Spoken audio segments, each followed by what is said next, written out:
You're on a path in the woods, and at the end of that path is a cabin. And in the basement of that cabin is a princess. You're here to slay her. If you don't, it will be the end of the world.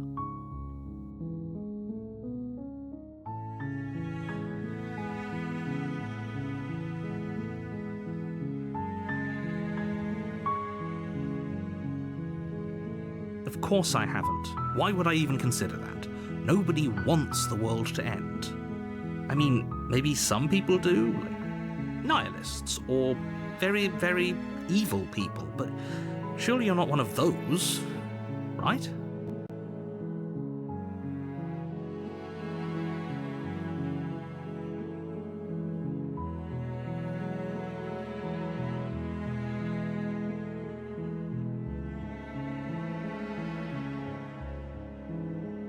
I'm talking about the end of everything as we know it. No more birds, no more trees, and perhaps most problematically of all, no more people. You have to put an end to her.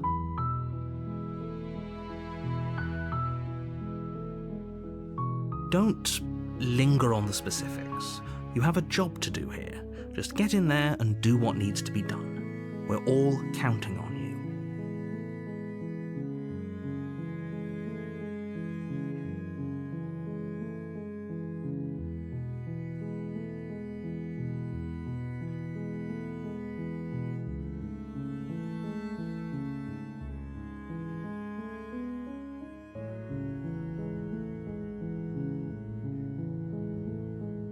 Look, you're already on the path that leads to the cabin. Why would you be here if it weren't to complete a very important task?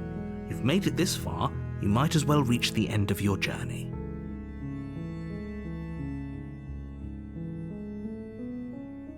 While I appreciate the mental exercise, we are running up against a bit of a ticking clock. Nevertheless, let me assure you, the princess is locked up because she's dangerous. She is not dangerous because she's locked up. And before you decide to waste even more of our time by asking how I know that, let me suggest a more pragmatic lens through which to view this situation. Causality doesn't matter here, because the end result is the same no matter what led us up to this point. If the princess leaves the cabin, the world will end, and there is no changing that. It's no use arguing semantics over a metaphorical chicken or egg, because the egg is hatched and it's about to ruin everything. Unless, of course, you do your job and slay her.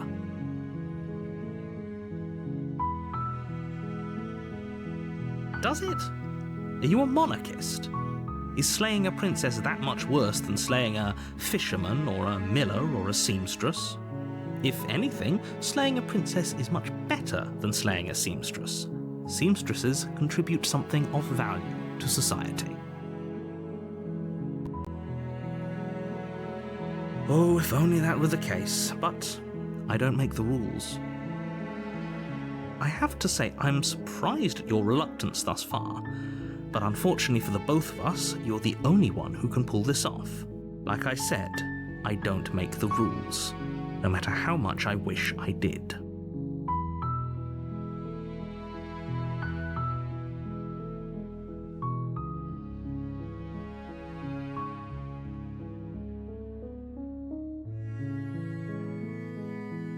Are you serious?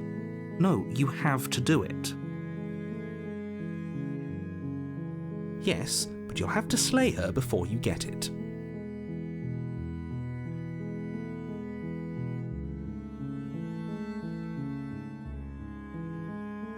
It's a secret, but I think you'll like it. It's a special reward, just for you.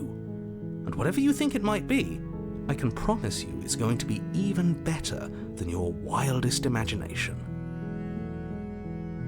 Then I guess we'll just have to see what happens. But a word of warning. If you go in prepared to hear her out, she could easily trap you in her web of lies. And the more you listen to her honeyed words, the harder it'll be to pull yourself out. Then each and every one of us is doomed. So sure, go Talk to her. See how that turns out for all of us. You make your way up the short path to the cabin. You'll find the princess within. We're not going to go through with this, right? She's a princess. We're supposed to save princesses, not slay them. Ignore him. He doesn't know what he's talking about.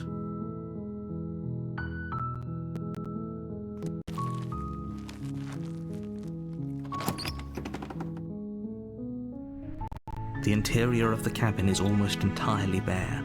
The air is stale and musty, and the floor and walls are painted in a fine layer of dust. The only furniture of note is a plain wooden table. Perched on that table is a pristine blade. The blade is your implement. You'll need it if you want to do this right.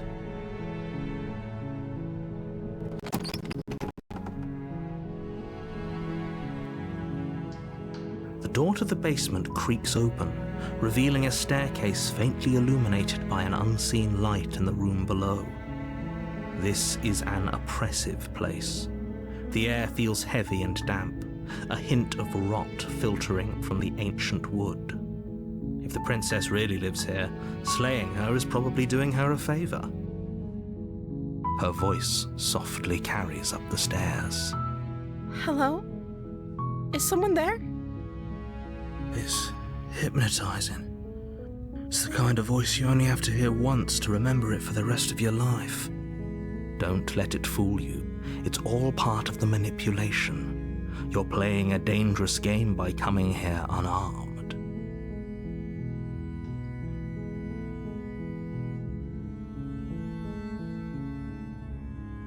Good. You're still listening to reason. It would be better if you had a weapon, but you may still be able to do what needs to be done. You walk down the stairs and lock eyes with the princess. There's a heavy chain around her wrist, binding her to the far wall of the basement. She's beautiful. How could someone like this be a threat to anyone? I am begging you to stay focused. There's a lot riding on you here. Hi. Do you think you can get me out of these chains? Okay.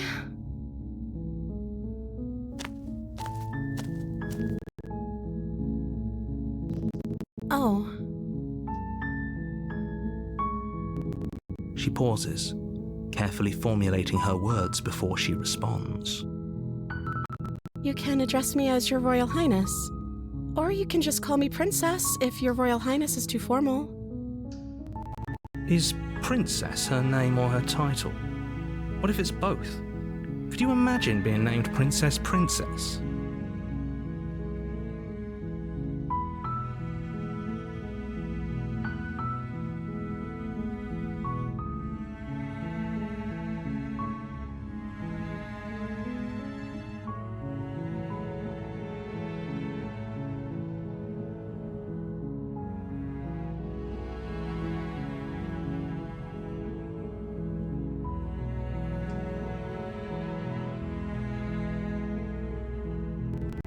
Of course I'm locked up down here for a reason.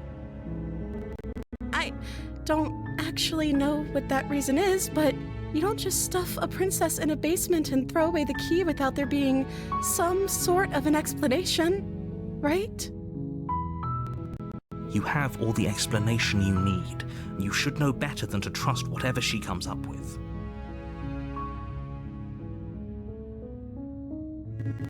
I don't see what that has to do with anything. This is the only time this is ever going to happen, but I agree with the princess. That's hardly relevant. Okay, but actually, what has she been eating? She has to eat, right?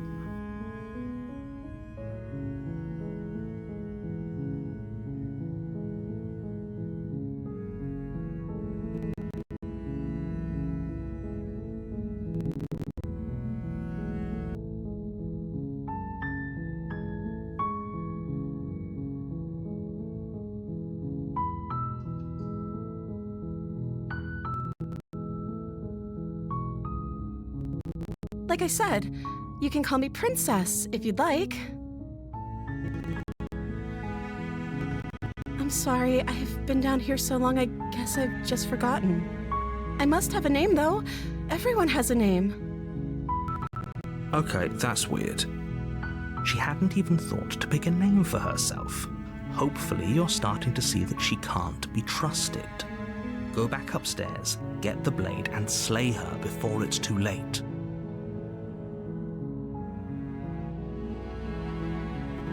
The princess hesitates before responding. She doesn't know. She's been down here too long to have any idea of what she'd do in another life. She knows what she'd do. She's just searching for whatever answer she thinks you want to hear. Are you looking for the truth, or are you looking for the right answer? Because with the dynamic we have going on here, I don't think the specifics of what I do really matter. It's not like you'd believe me.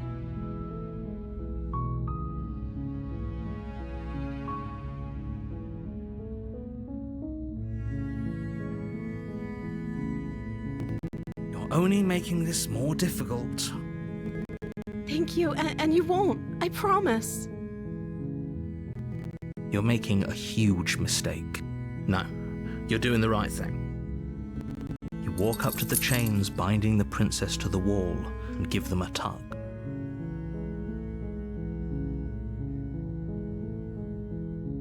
They're large and heavy, far too solid for you to even imagine trying to break them apart. I'm guessing you don't have the key? Maybe it's somewhere upstairs. Doubtful. Whoever locked the princess away down here intended for her to never see the light of day. They wouldn't have just left the key to her chains somewhere in the cabin.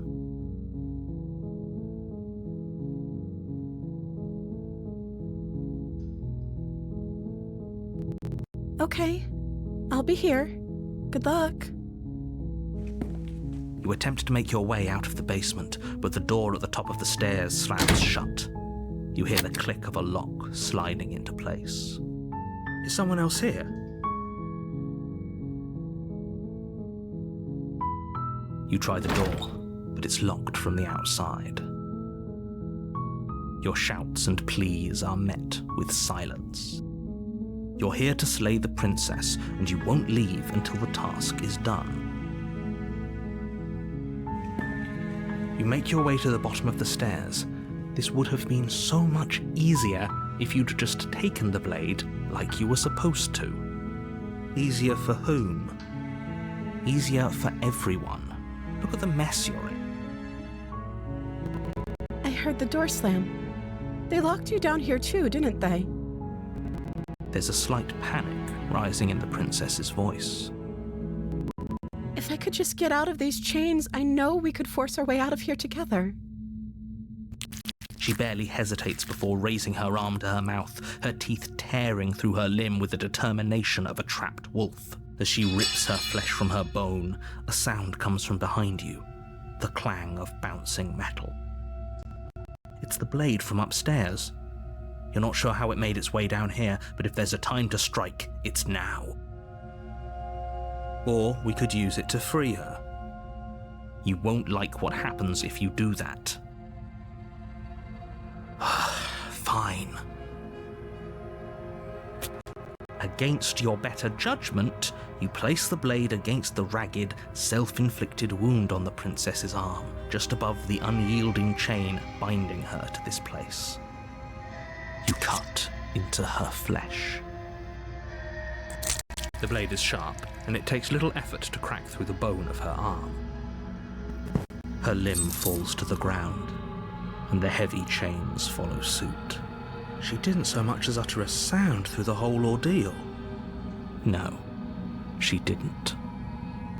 She smiles softly as her gaze meets yours, blood from her wounded arm dripping rhythmically to the ground. How is she still smiling after everything? It's like she isn't even bothered by what just happened. Thank you. Now let's get out of here. No, we won't have any of that. The stakes are too high. You can't just let her escape into the world. No, I can't just let her escape into the world. As the princess approaches the bottom stair, your body steps forward and raises the blade. Wait, this isn't fair. You can't just do that. Watch me. What are you doing?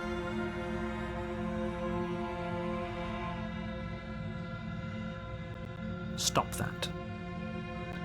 Something's come over you, hasn't it? You know you don't have to do this, right?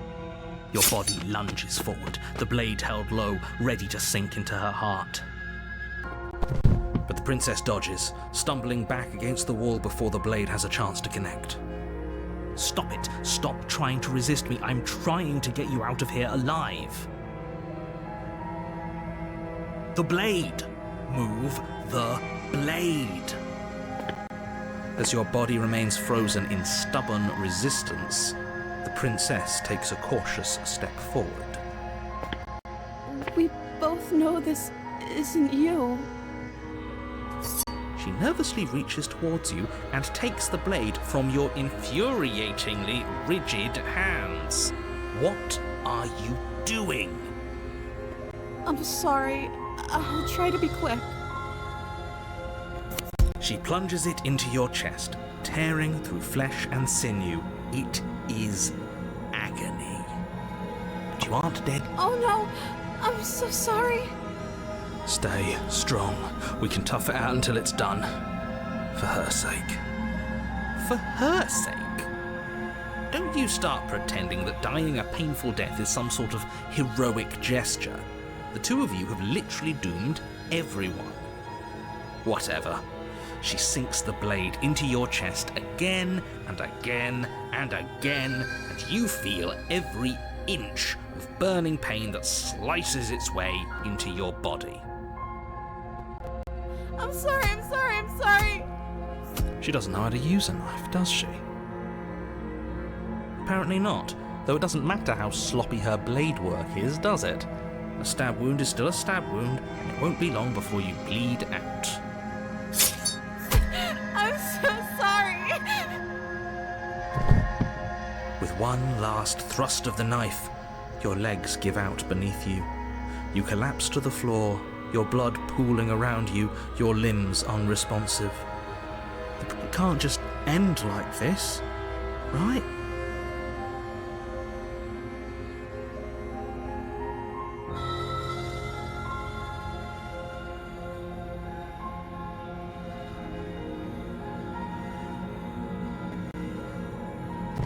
Oh, that's rich coming from you. As much as I prefer for things to have gone differently, I can't deny the reality of what's happened. The two of you made your choice. It's over. Everything goes dark, and you die.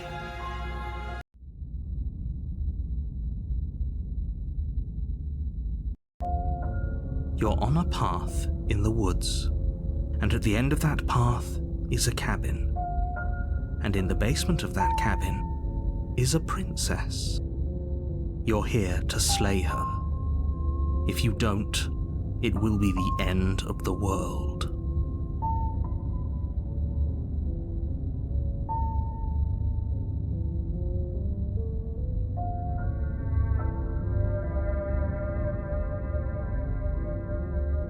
A terrible sense of déjà vu. No, you don't have that. This is the first time either of us have been here. If he doesn't remember what happened, then maybe it's best to keep it that way. Yes, he didn't approve of us last time, did he? If we're going to save our beloved, we'll have to be sneaky about it. Our beloved? Yes, you'll have to be very sneaky about your intentions if you're going to try and save the princess. Ah, so all of the cards are on the table. Then you should know that we and the princess are in love, and the four of us will be foiling any and all assassination attempts you've got in the works. We'll see about that. Whatever you do, just be sure to ignore him specifically. It sounds like he's the sort who'd sacrifice the whole world for a peck on the cheek. What can I say? A world without love is a world that isn't worth saving. We could go back and forth on this forever, and it won't get you any closer to doing your job and saving the world. So let's just agree to disagree.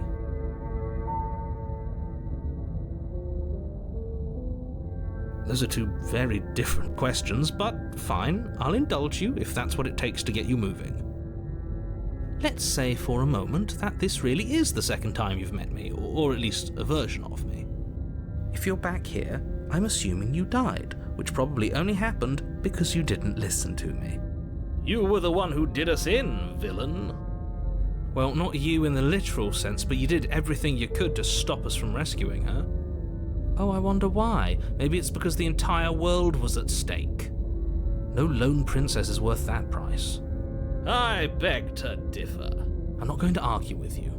I'm just going to take a deep breath and assume that whoever is making the decisions here has the common sense to ignore your protestations. Anyway, I believe your second question was, what's the point of doing anything? If you're asking that, it sounds to me like you're making the rather dangerous assumption that your actions last time around didn't have any consequences. What do you mean? Of course there weren't any consequences. You forced the princess to kill us, and now everyone's right back where they started. That sounds pretty consequence-free to me. Yes, but in this purely hypothetical scenario, that begs the question of how you got back here.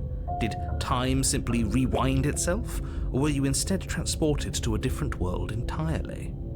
If it's the latter, what do you think happened after you died? Do you think the people there lived happily ever after? Or do you think that the princess, left unhindered, brought about the end to everyone and everything, just like I told you she would? She would never. She's a perfect angel that you cruelly imprisoned as part of some convoluted, dastardly scheme. Convoluted? I don't know how this premise could be any more simple. Princess bad, stop her, save everyone.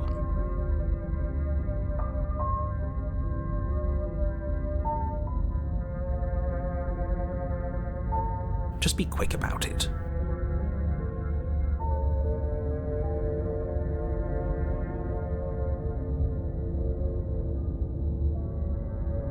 She just can.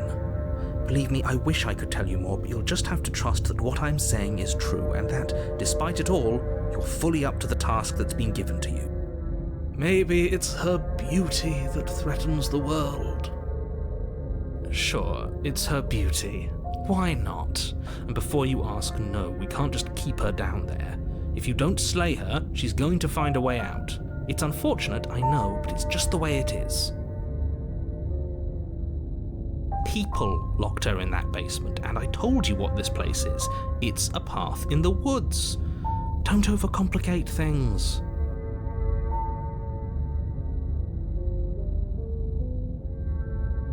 I've told you everything you need to know. Going into more detail would just overcomplicate an otherwise very simple situation and make your job more difficult. Not to sound like a broken record, but the less you know about her, the better things will go for all of us. I know it sounds like I'm hiding something, but you're just going to have to take me at my word. Look, I'm not supposed to say this, but it's because you're special. You're the only person capable of doing this. Call it a prophecy, if that helps, but it's just the way things are. Oh, I didn't know we were special. Of course you're special. Why else would you be here? Calling us special isn't going to make us friends, even if it did feel nice. Oh, believe me, the last thing I want is for you and I to be friends. But I'm a professional, and I'm not going to let my dislike for you get in the way of helping you save the world. Great. Now, if you don't mind, the whole world is waiting with bated breath for you to save it from ruin. Are we running away? What are you doing? We have to save her! Seriously? You're just going to turn around and leave? Do you even know where you're going?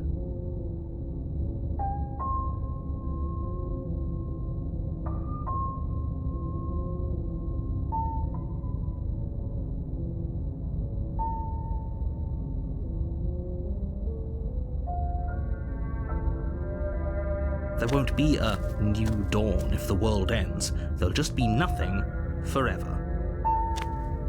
Fine. I suppose you just quietly continue down the path away from the cabin. That's strange. It looks like this path also leads to the cabin. How convenient. Everything's back on track again. Maybe the world can still be saved after all.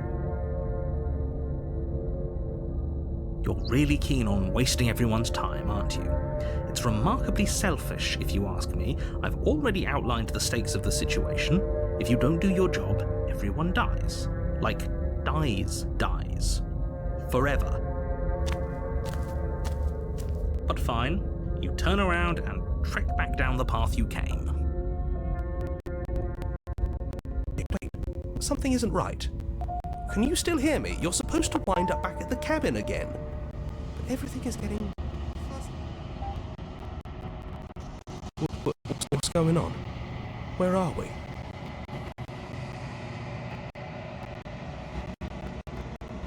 Oh, I don't like this one bit. There's not a single damsel in sight. Hold up.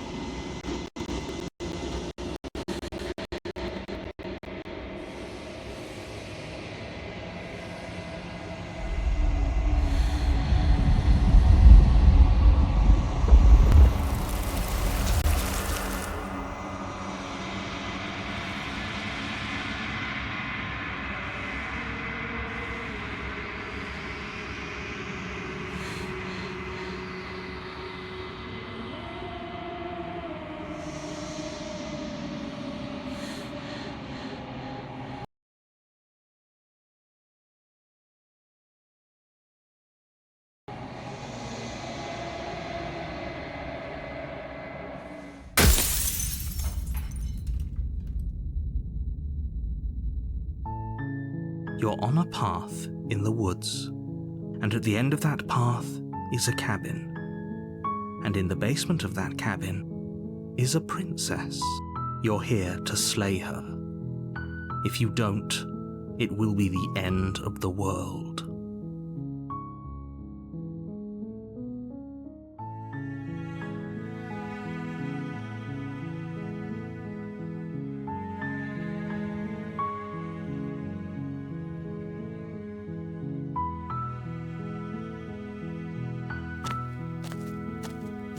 You make your way up the short path to the cabin.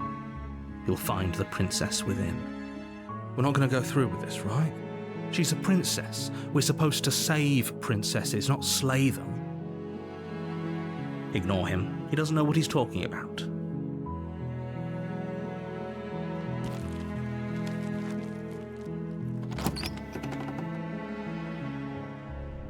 The interior of the cabin is almost entirely bare. The air is stale and musty, and the floor and walls are painted in a fine layer of dust. The only furniture of note is a plain wooden table. Perched on that table is a pristine blade.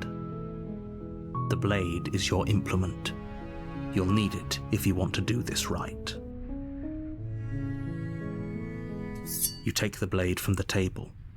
It'd be rather difficult to slay the princess and save the world without it.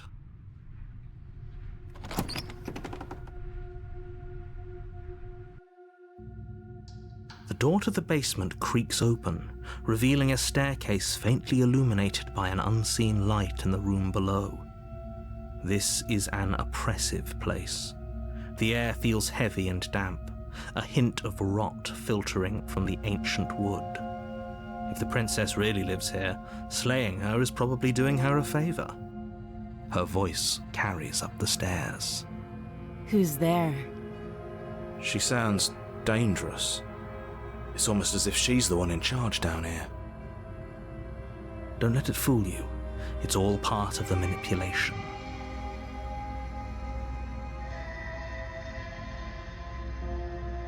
Good. You're still listening to reason. You walk down the stairs and lock eyes with the princess. There's a heavy chain around her wrist, binding her to the far wall of the basement. She's so coldly beautiful. Is she really a threat to the world? Focus on the task at hand. And there you are. Are you here to kill me or something?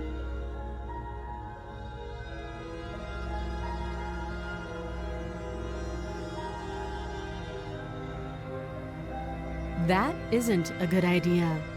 Just drop the knife, and maybe the two of us can talk things out. She's right, we shouldn't. We should just drop the blade. Don't you dare. It's fine. We can decide what we want to do after we talk to her. Maybe she really is a monster. Killing someone in cold blood isn't very becoming of us. The blade tumbles out of your trembling hands and drops to the floor with an unceremonious clang. Thank you. Maybe now we can just talk. Against your better judgment, you step forward to speak with the princess face to face, unarmed. We'll be fine. I don't know what you're hoping to accomplish here, but I can assure you there's no reasoning with her. Just make sure you don't forget about the blade on the floor. You're going to need it.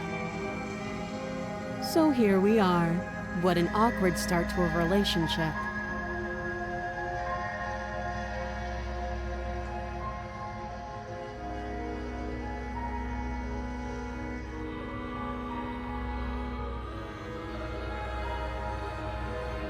Don't just tell her that. Is that why they threw me down here? But I don't want to hurt anyone. I like the world, I think. I don't remember much about it, to be honest. I've been down here a long time. Just how long has she been down here? If I'm supposed to be capable of ending the world, then how did I wind up here, chained to a wall? Have they told you why I'm allegedly so dangerous?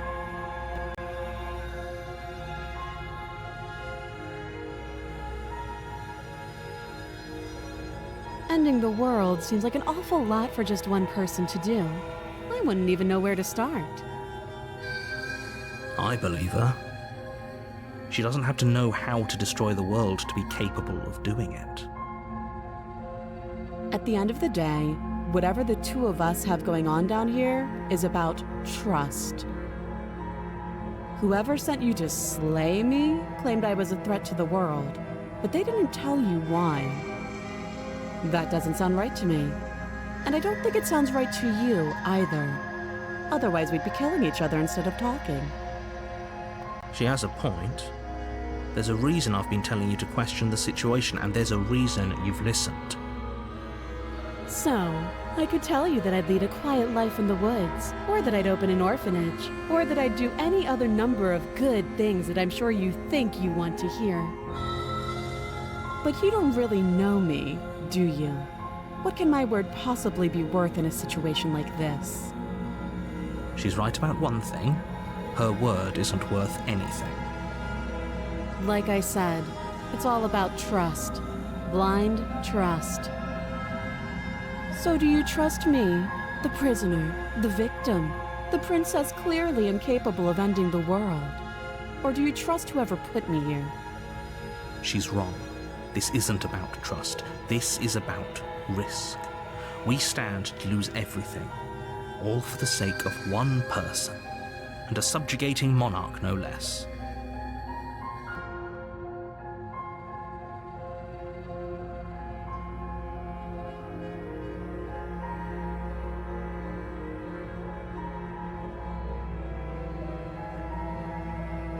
You can't. Don't bother. I'm guessing you don't have the key then. I'm sure there's a key somewhere around here, and if there isn't, well, we can always put that knife to good use. Her sharp eyes settle on the edge of the blade. She isn't suggesting what I think she's suggesting, right? She is. I'm sure of it. Oh? Have you decided what to do with me? You know why you're here.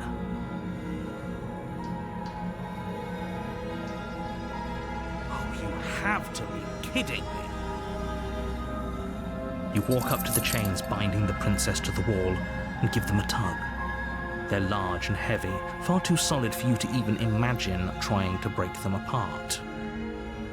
If you don't have the key, maybe you should go looking for it. I'm sure it's somewhere upstairs. Doubtful. Whoever locked the princess away down here intended for her to never see the light of day. They wouldn't have just left the key to her chains somewhere in the cabin.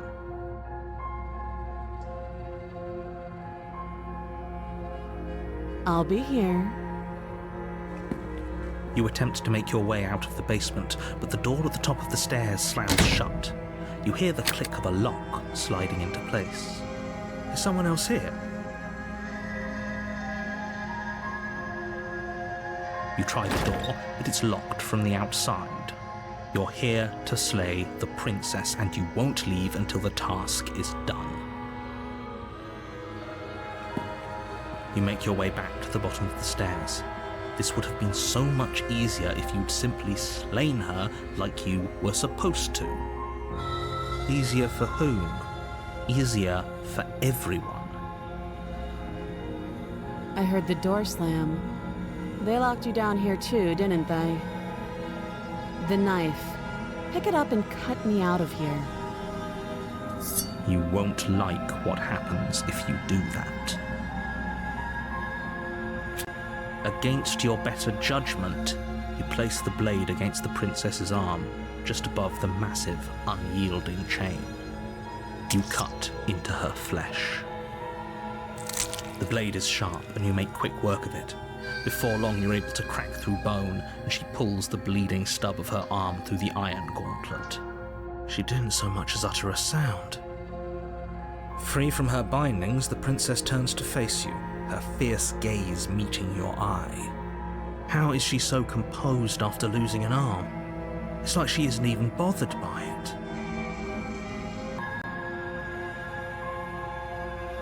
Thank you. Now let's get out of here.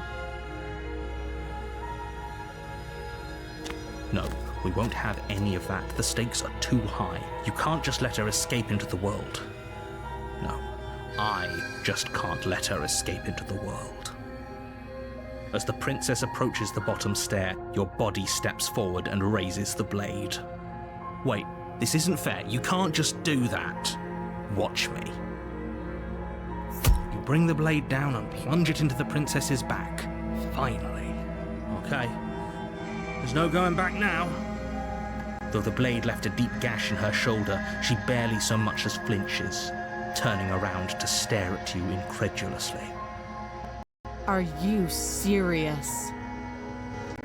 I don't know what came over you, but if we're doing this, I guess I'll have to kill you. Do you think I need both of my arms to do that?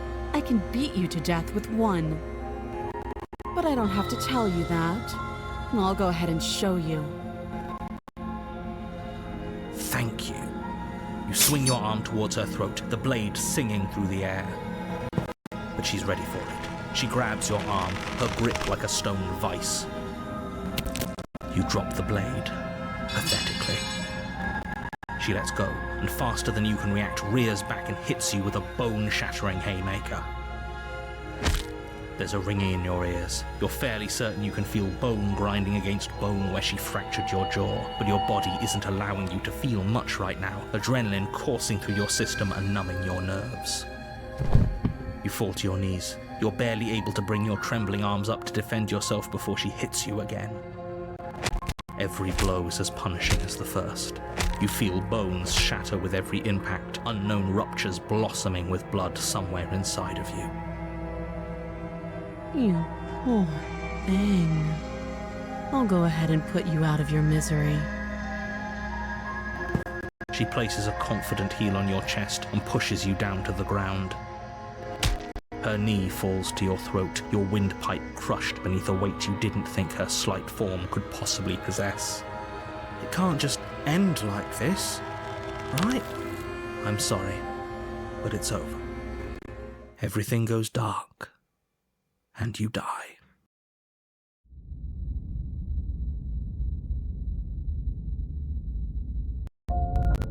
You're on a path in the woods, and at the end of that path is a cabin. And in the basement of that cabin is a princess. You're here to slay her. If you don't, it will be the end of the world.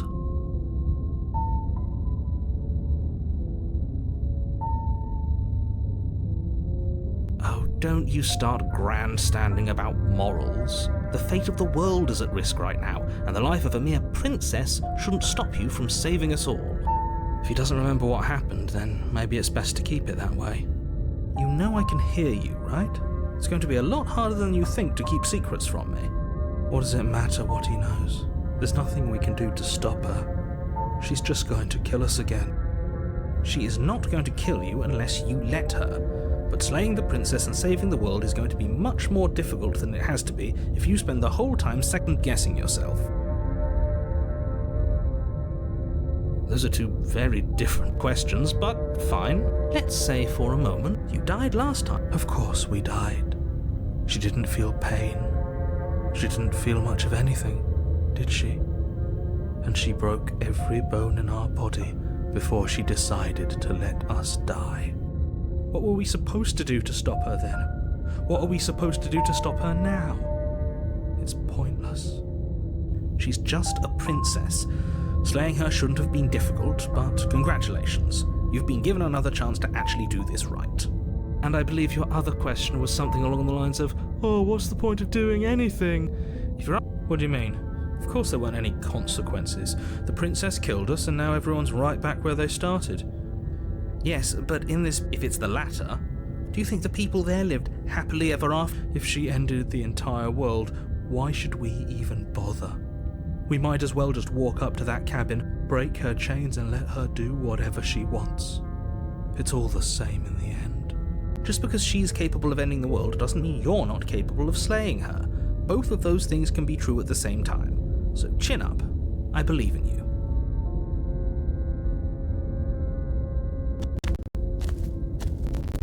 A warning before you go any further. She will lie, she will cheat, and she will do everything in her power to stop you from slaying her. Don't we might as well just pledge ourselves to her and stop pretending we're capable of doing anything in this situation? She probably doesn't even need to try to overpower us.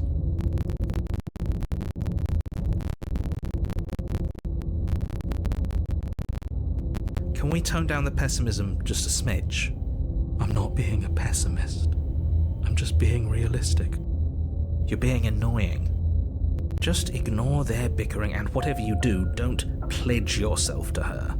I cannot stress enough how absolutely catastrophic that would be for everyone, yourself included. I agree. If she's wrongfully imprisoned, then we should rescue her, but if he's telling the truth, we shouldn't just hand her the world on a silver platter. Rescue her? Given the stakes of the situation, there isn't really a difference between rescuing her and pledging yourself to her. Either would be terrible. So please try to ignore both of those knuckleheads and focus on saving the world. Let's not make this harder than it has to be. If that's what you want, I guess I don't have a say here.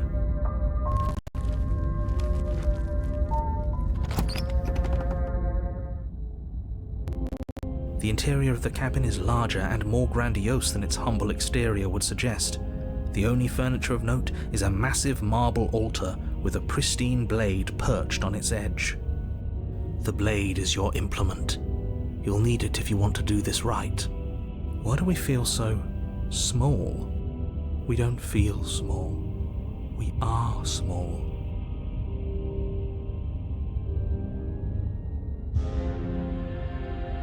That's because there isn't a mirror.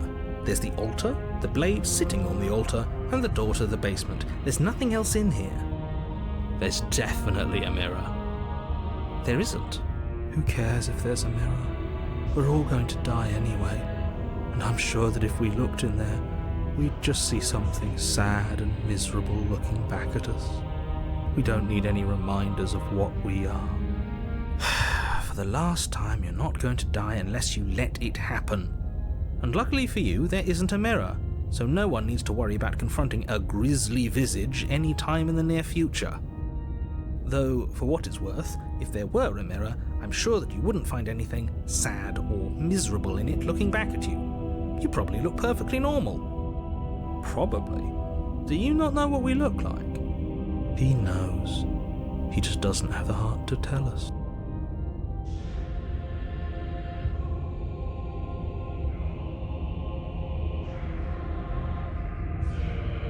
less do I. And yeah, there is. I'm not lying to you. Use your eyes. There is no mirror. Why would I lie about something so meaningless? What good would a mirror even do? Let you waste time preening yourself instead of doing what needs to be done? Maybe that's because you haven't actually been here. I hope this means you'll finally drop that ridiculous past life nonsense. You haven't died, and you certainly haven't been killed by the princess. You walk up to the wall next to the basement door. It's a wall. There isn't much to see here. This really isn't funny. You reach forward and rub your hand against the cabin wall. I hope you know how ridiculous you look right now. We should count ourselves lucky. Some things are better left unseen. You take the blade from the altar. It would be difficult to slay the princess and save the world without a weapon.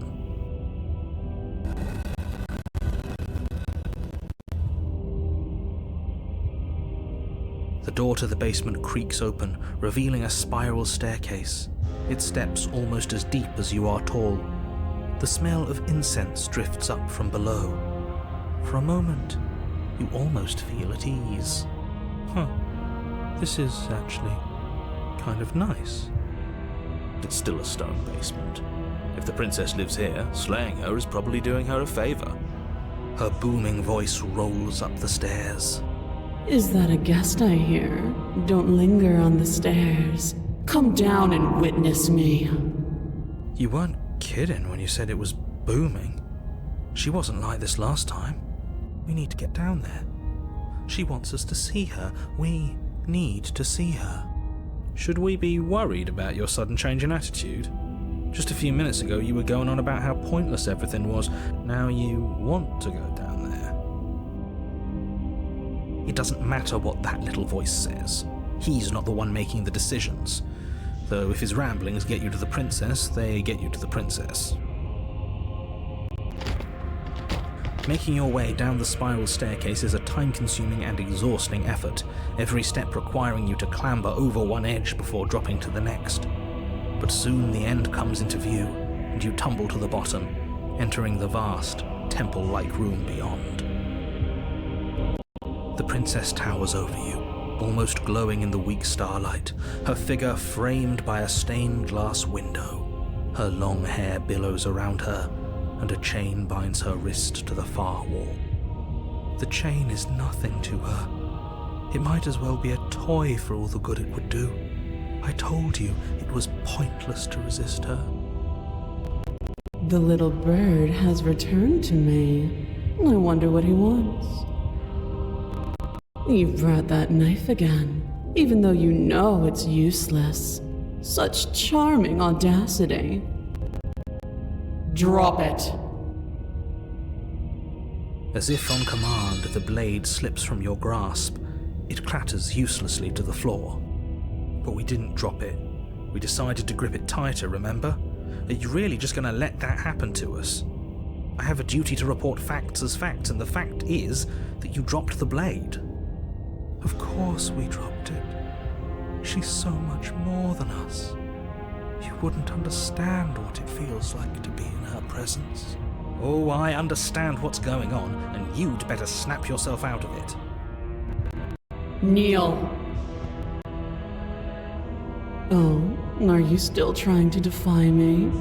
I said kneel. Your legs buckle, and your knees hit the floor.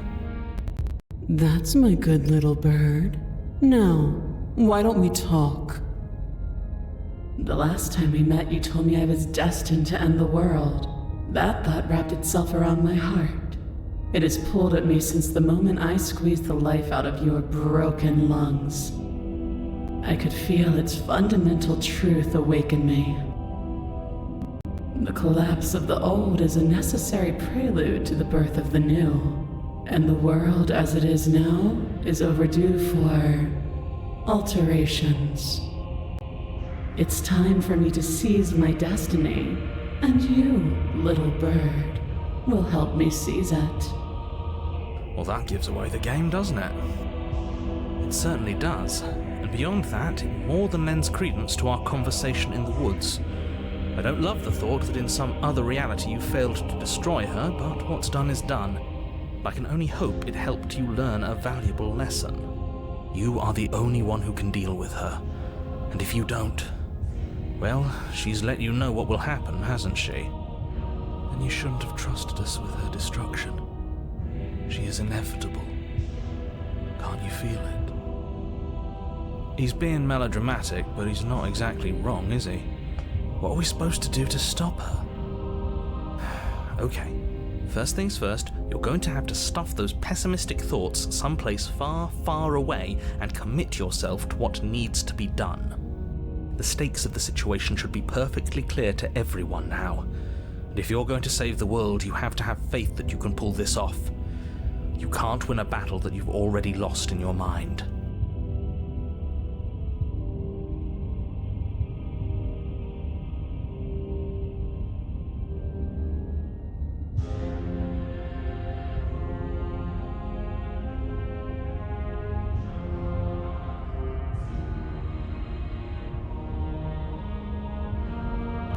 Know the limits of your privilege, little bird. There's an empty place at my side for you to fill, if you'll have it. But it is not a place for an equal. It is a place for something worthy to be kept. A priest, perhaps, or a pet.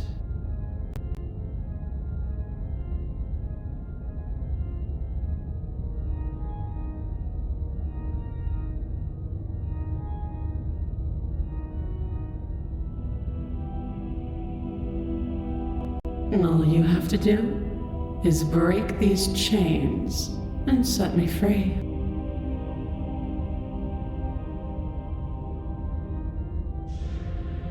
Don't be rude. Of course she can. It's not rude to question someone who's apparently trying to end the world. That's exactly why it's rude. We should know our place. I can, easily. But that isn't what I want to do. The story of a terrible and bountiful god unbounded of her own will is no story at all. It's not worthy of everything I am, or everything I'm bound to become. It isn't even worthy of what I was. The destruction in Genesis that's to follow in my wake is deserving of a song that can echo for eternity. The song of you, being so struck by my glory, so overwhelmed by what I am, that you feel you must deliver me into the world. And from your act of utter devotion and submission springs a new dawn, a better dawn. Submit now, submit later. It makes no difference. Because in the end, no matter how vainly you struggle against me, my will triumphs over yours. This isn't about desire. This is about what I am. And I have little interest in discussing destiny with one that cannot see the divine truth that shines in my heart. I say, perhaps you need another lesson in submitting to your betters. Pick up that needle. Do it. It's what she wants. No objections here. I don't know what she's planning, and I don't like that we don't know what she's planning, but we might as well pick up the blade. As your eye falls on the blade, you feel a weight. Some divine hand that sits unperceived by your senses, but that manages to push you towards its desires like an unseen puppeteer.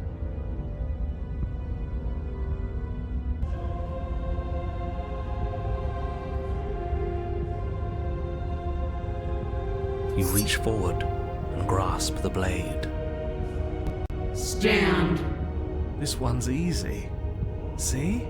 This isn't so bad. Okay, yeah, we can do that. We were probably going to stand anyway. You can feel a creaking tension between body and will as you slowly rise to your feet, like two foes forced into an unhappy truce. The princess eyes you with soft contemplation.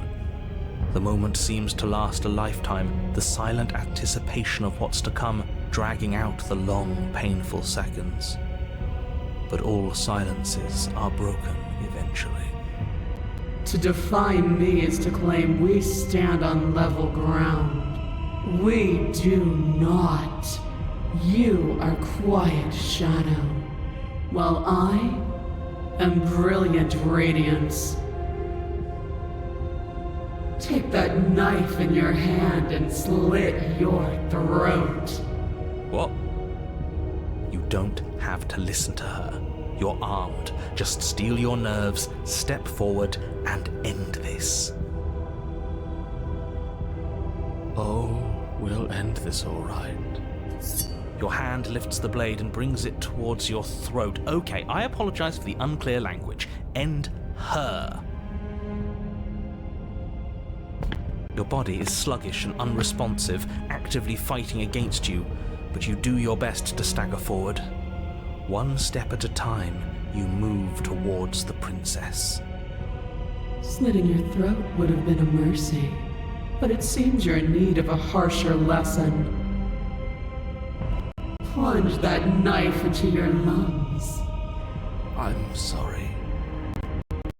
Don't! As you take another step forward, the blade digs into your ribs, slicing through flesh with ease. It somehow feels like an entirely natural thing to do, while the simple act of walking has become an arduous impossibility. Then it slides back out, the wound burning as a small hiss of air escapes through the fresh orifice. Blood fills your lungs. Now, do it again. Keep doing it until I give you permission to stop. Those are just words. You don't have to listen to her. It's what she wants. You, heroic one, what are you doing? Don't just let this happen. Stop him from killing you. I'm on it. Your other hand locks around your wrist, struggling to keep it from perforating vital organs. But the blade still flails towards you, managing to slice bits of skin that plop to the floor to join the growing pile of blood and gore beneath you. Despite the pain, you manage to keep yourself in one piece, at least for now. What a pitiful display. A wounded little bird thinking it can defy a god. It doesn't have to be like this. It doesn't have to hurt so much. You can choose a gentle end. You can choose to leave that punctured vessel for the next.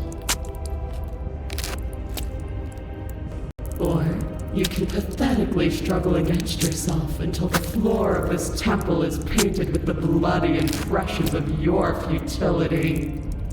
You continue to approach the princess, even as the repeated gouges of your blade expose bone and muscle to the open air of the basement. You know, this would be a lot easier if you gave us a hand. My influence only goes so far, and I can only juggle so many things at once. The best I can do right now is to continue to drive you forward. Believe me, this whole ordeal would be so much easier if I didn't have to contend with free will. You're the one making things difficult. You're the one making us hurt. She doesn't want to hurt us. She's just doing what she has to. Stop. As you finish crossing the room, you fall to your knees at the princess's feet, your chest heaving as your blood pools in the crevices of the stone floor, the coppery taste coating your throat. The princess kneels down, lifting your chin with her finger as her face lowers to yours. Your devotion is misplaced. You've surrendered to delusion. But something about your defiant spirit speaks to me. You are different than you were before. Perhaps, if you've learned your lesson, I can spare you from the release of death. That's a little demeaning, isn't it? Yes, how thoughtful of her. It's a mercy. Take it. I think he's given up whatever say he had at the start of all this. At least one of you is sane. She's within striking distance, and she's only negotiating now because she knows you have what it takes to put an end to her. Seize the moment before it's too late. No. Yes, though your body trembles, struggling to defend itself in the face of the princess's overwhelming will, you finally manage to break through, darting to her side before she can react. The wind of your freedom rushes through you, and you channel it into a decisive blow, stabbing into the soft flesh of her ankle and severing the tendons in an act of unyielding defiance. She falls to the floor, crashing unceremoniously to her knees. But you don't give her any time to recover. Your heart pounding with determination, you plunge your blade into her chest.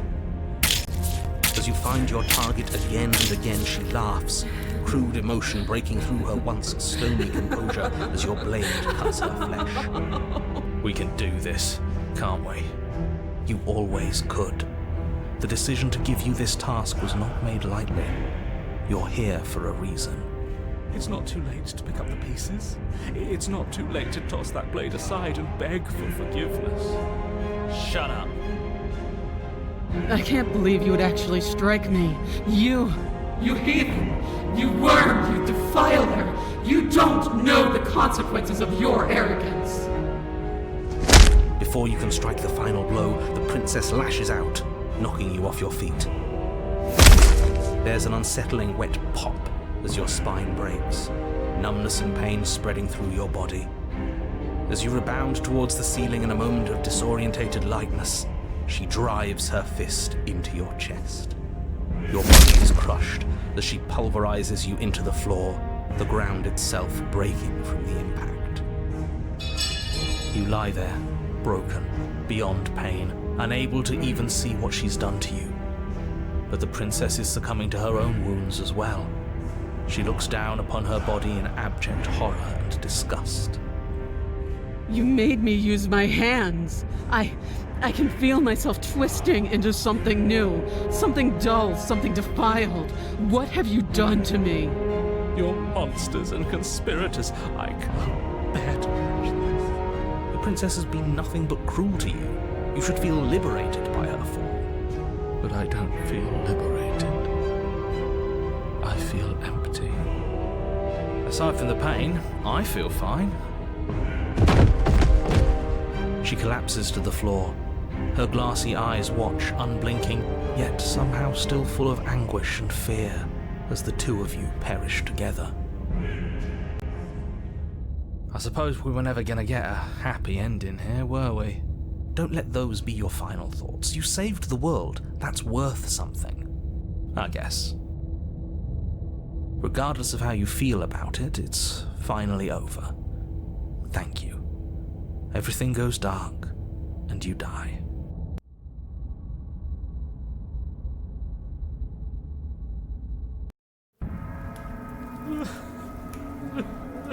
You're on a path in the woods.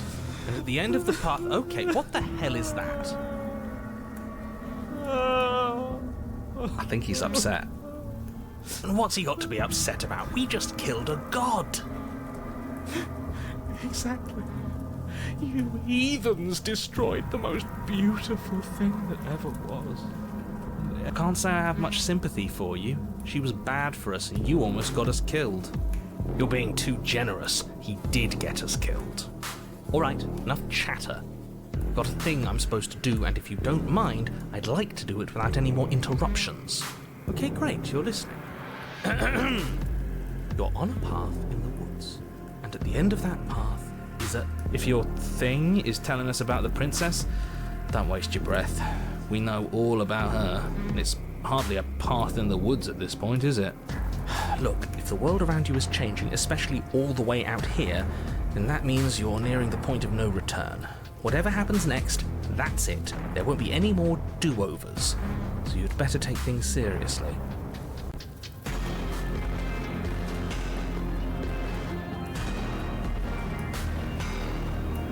So what if I'm speaking my mind? It's not like I've ever really gotten a say in things. What a crock of shit. Yeah, you stabbed us last time. Repeatedly. It didn't even work. It doesn't count. We died! If you didn't submit to her, for all we know, that wouldn't have happened. It's the punishment you all deserve for not listening to me. Aside from our sulking friend, I don't think we have much to worry about. You're still the one in charge here, and I don't think that's ever going to change. The second he tries something, I'll put a stop to it.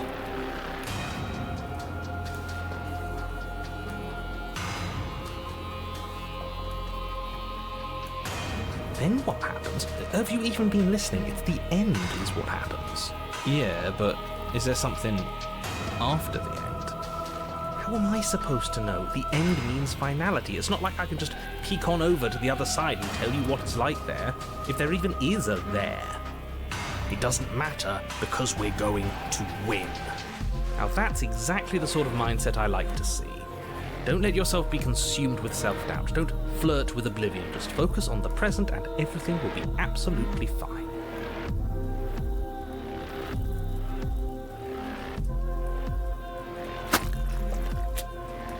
Good, we're all on the same page. It isn't long before you find yourself at the end of the path, staring up at the cabin on the hill. You'll find the princess within, as I'm sure you already know. End her. That's it? No final words of advice? I'd rather not waste any more time. I'm sure that any advice I'd give at this point is something you've already heard. If there's still a princess at the cabin, maybe we can salvage things. Maybe if we just grovel and apologize, things can go back to how they were before. Oh, cut it out, will you? We need to be tough right now. You're making it so much harder than it has to be, so stop whining. The interior of the cabin is a place that feels long forgotten. There was once an elegance to its construction, carved marble columns holding a high arched roof, vaulted windows letting in the weak starlight. But that is how it was. Now there is a growth that has overtaken it. A viscous fluid seeps from cracks in the stone walls, and it congeals into chaotic streaks of writhing nerves and wet clumps of living meat. That's horrible. You did this. The only furniture of note is a pulsating pedestal, a pristine blade perched on its edge. The blade is your implement. You'll need it if you want to do this right. A mirror? There is no mirror. We've done this already. Try to keep up. The repetition is maddening. I don't know what to tell you. There isn't a mirror because I would know if there was a mirror. You're either seeing things or you're confused on the definitions of door and mirror. Or you're seeing things. That seems far more likely. What are you trying to say exactly? He thinks we've lost, that we're succumbing to madness, that something in us is broken. That's an unnecessarily melodramatic way to describe a hallucination, but sure. I'm not going to waste time arguing with any of you. It went away after we touched it last time. Let's just do it again. You take the blade from the pedestal. It would be difficult to slay the princess and save the world without a weapon. Good. Nothing feels better than gripping cold steel. You step forward and approach the door to the basement, hesitating before you open it. As if you don't see it. You really don't, do you? How strange. It really is just like last time. Are we really hallucinating? Why here? Why now? Smash it. Smash it to pieces. It's the only thing keeping us from her. Don't you want to know what we'll see in there? We won't be able to see anything if we smash it. Nah, I'm with him on this one. Smash it! Let's get violent already.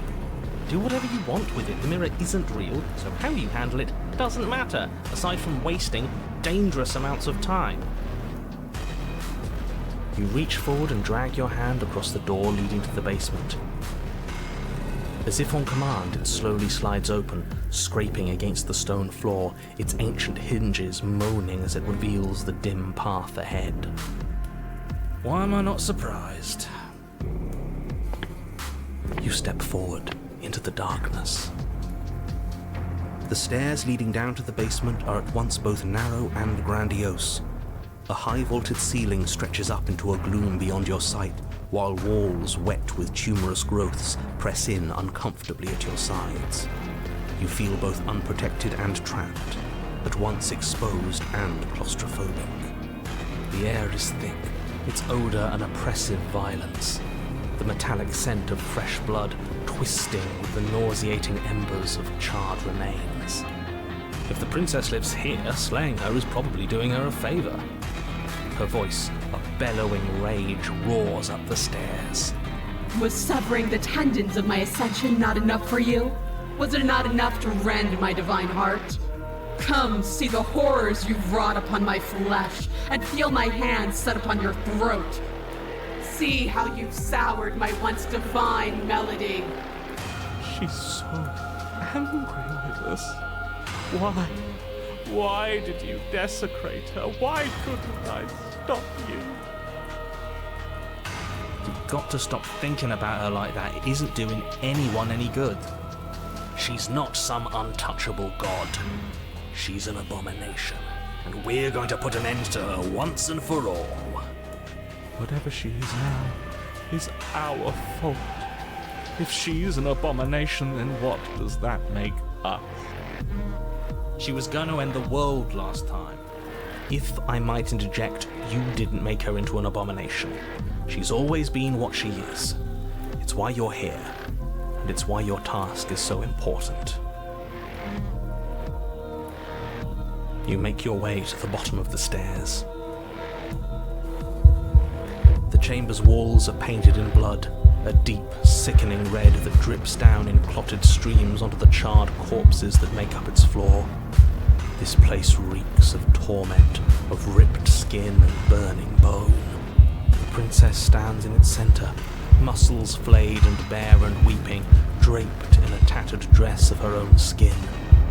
Her heart beats from its place in her open chest. Do you know what I'm going to do to you? There's not so much a moment of hesitation before she steps forward. Her chains pull taut, holding fast as she strains against them. The cuff around her wrist digs deeper into her skin. Blood drips from the place where metal meets flesh. And then, with a nauseating sound, the skin tears. It plops to the ground, and she pulls her red, glistening arm free from her bindings. She is loose, and she is coming for you. Let her in. It's the punishment you all deserve for what you did to her. It's the punishment I deserve for letting it happen. Screw that. We can win.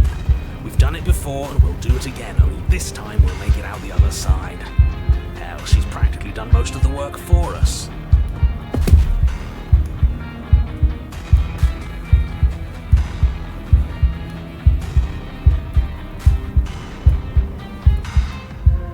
You'll try. And that's what I've been so excited for. Let's hurt each other. Your heart free of fear, you charge towards the princess, your eyes locked on each other, both of you prepared to lay down your very essence in one blow. It's now or never. Let's make it a beautiful blaze of glory. The horrifying squelch. You are unwound. No, that's our stuff. She can't just do that. She just did. Unfortunate, I know, but reality is reality. You should all just be grateful she's decided to keep us alive. Even in her defilement, she is merciful. We're not out for the count just yet.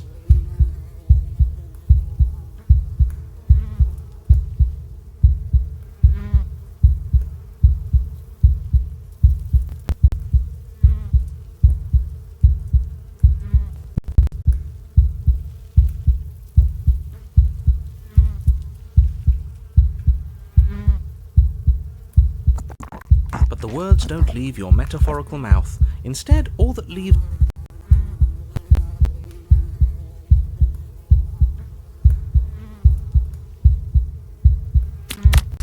Skin flayed and organs flapping, you charge towards the princess. That's right. She'll never stop us. Still, you defy your god. I've made the mistake of underestimating your resolve before. Never again. You swing for her heart. What's left of you explodes. So that's it. It's over, just like that. Of course it's over. It's been over since the very first moment we laid eyes on her. This is the final note of your discordant melody. You will not return again, because you will live in that single tone forever. No! No! It's not over! We're a god killer! We've returned from death itself twice! Didn't you hear her? We're not dead. What's the difference? From many perspectives, there isn't one, but functionally, that is, from your perspective, the difference is massive. You are entirely laid bare, spread to each corner of the room, yet you are wholly aware of the state you're in, incapable of movement, but entirely capable of perception. In fact, perceiving your state is the only thing you can currently do. You are preserved, perfectly, in the amber of her torment. We're more than this. We've lost bodies before. We just have to lose this one and make another.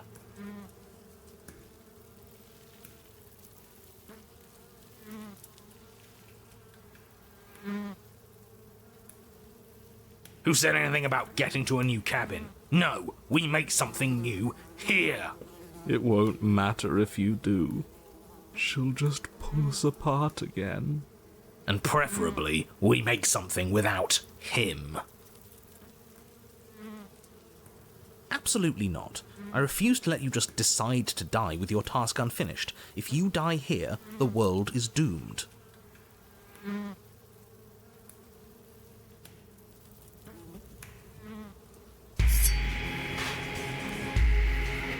Your Honor, where the hell are you? Are you already at the Princess? This place is different. Rotten. Death all around us. I want to go back. So you've returned already, and I remain here. Is this our final destination?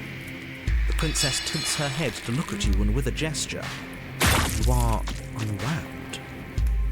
Again? Already?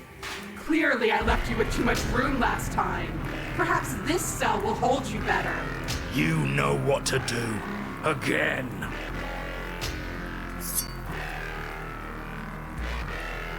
Your Honor, she's gorgeous. Absolutely divine. You, guy who describes things, you better start saying what we do this time. And what are you?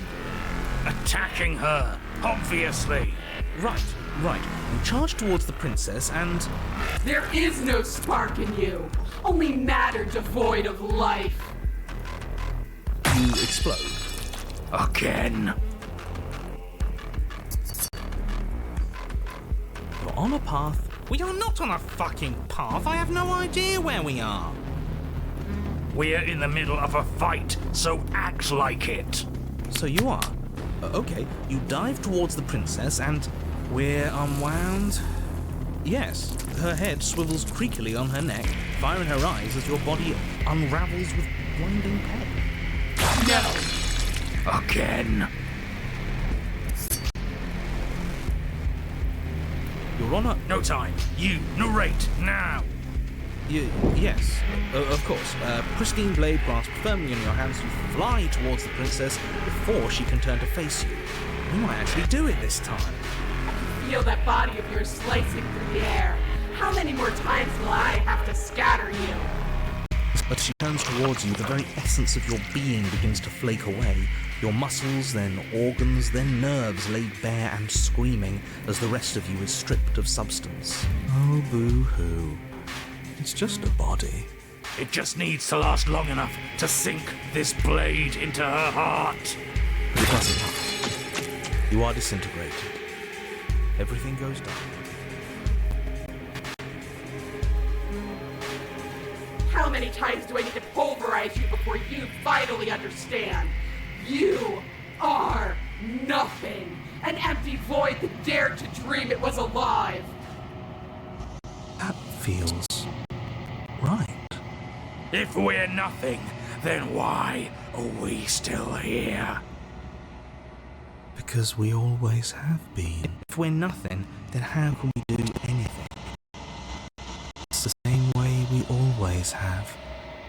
Being nothing has never stopped us.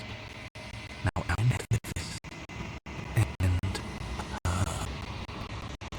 You cannot win! You cannot be!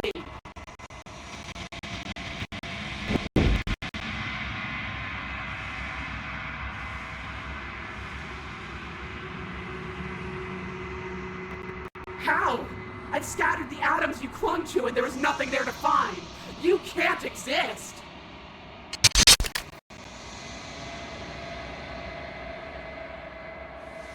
It's over. Oh, I think I understand you now. I'm sorry. I didn't mean to do the things I did to you. I don't think I knew what I was doing. She sounds genuine. They always do in the end. It's cold, but I'm going to be okay, right?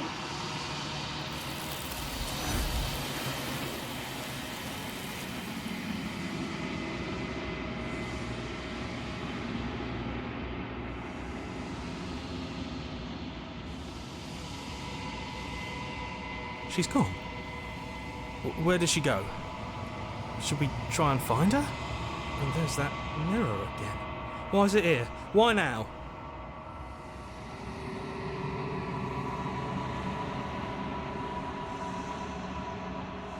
He is. Does that mean the world ended? He was never going to outlast us. The world didn't end. We're still here. Come on. We just need to keep going. You're right. She's gone. It's just us and that awful thing. It's like it's mocking us. Don't bother looking for her. I'm sure it's just a waste of time. There's something dreadful about it. I don't think you should. Screw the mirror. We just need to find the princess. Ignore the cowards. You have to look. I'm begging you, don't do this.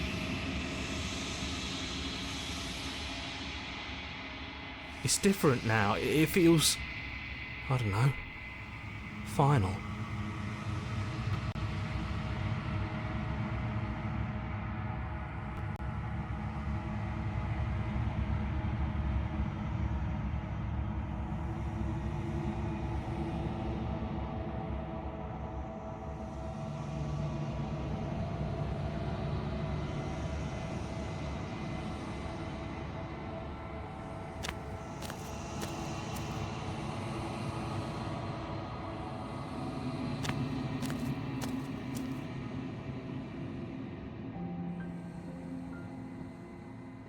Something returns to the long quiet.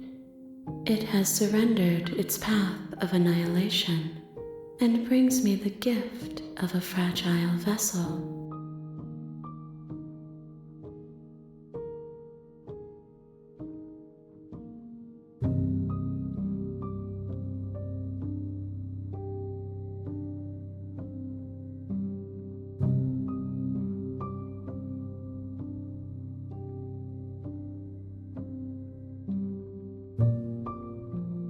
Vague recollections, empty tunnels without a mouth. I am sorry if I frightened you.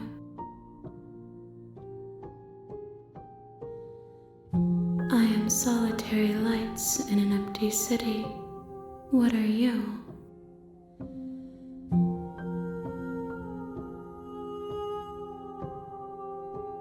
Thoughts without connections. A dim and nascent network. I wish to be more. I think that you are like me. We are oceans, reduced to shallow creeks.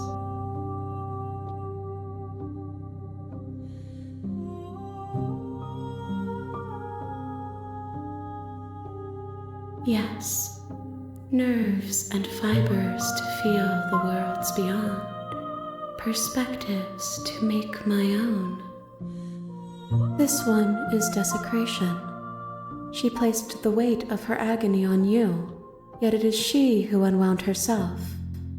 There is passion and empathy buried under her unfeeling skin. She will make for a weathered heart. Do not mourn her. She has finally found peace. How can the world have ended if we are talking? You are the only thing I have ever known. The space we're in is vacant. Nothing comes here but us. I have only just now stirred to consciousness.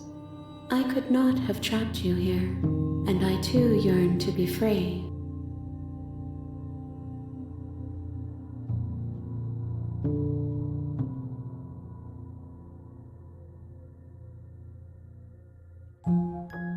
I know only that they are.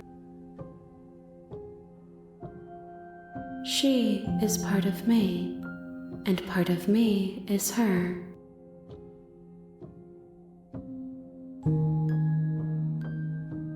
You speak in circles. Does it matter where one thing begins and another ends? Nothing, as we are, but I know that there are worlds beyond us, and that we are meant to reach them. There is no exit, but this vessel is a creature of perception. She can make you forget, if only you believe her to be able to. Bring me more perspectives, so that I may be whole, and perhaps then we will know our freedom.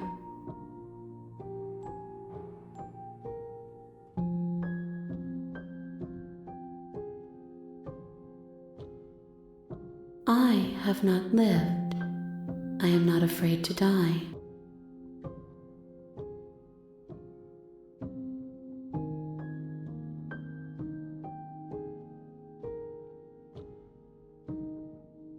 You ask of things that cannot be done.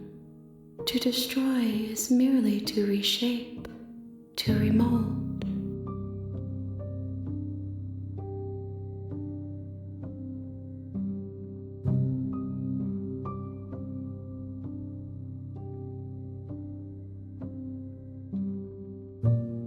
Everything, until we meet again.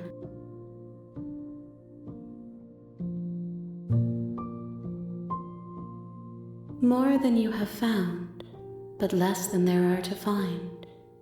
I am infinite. The rest will find their own way home.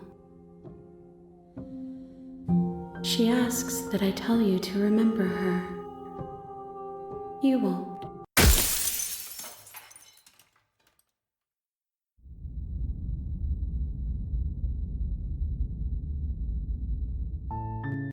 You're on a path in the woods, and at the end of that path is a cabin. And in the basement of that cabin is a princess.